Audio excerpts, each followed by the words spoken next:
Assalamualaikum warahmatullahi wabarakatuh. Halo semuanya.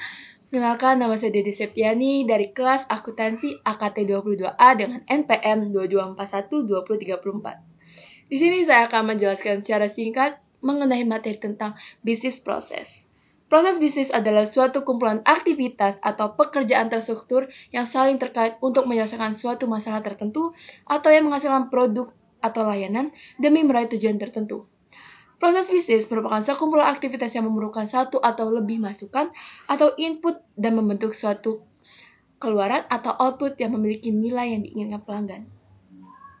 Proses bisnis adalah serangkaian aktivitas-aktivitas yang membentuk keseluruhan bisnis yang mengatur sumber daya untuk menciptakan nilai tambah bagi bisnis itu sendiri, serta mendefinisikan objek atau tujuan bisnis yang berupa sejumlah input yang menghasilkan output bagi orang lain.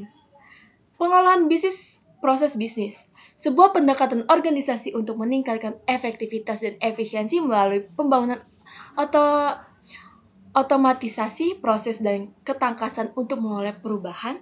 Perubahan ini merupakan untuk memperbaikan proses secara terus-menerus.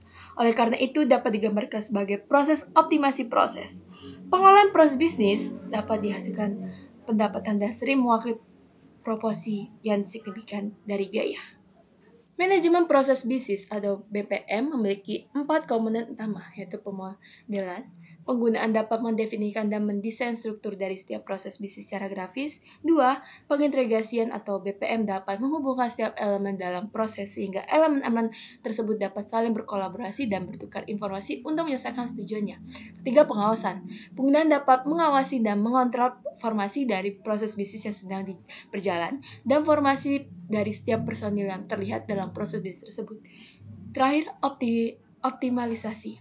Penggunaan dapat menganalisis dan memonitor suatu proses bisnis, melihat ketidakefisien dan juga membutuhkan penggunaan untuk mengambil tindakan dengan cepat dan merubah proses tersebut untuk meningkatkan efisiensi.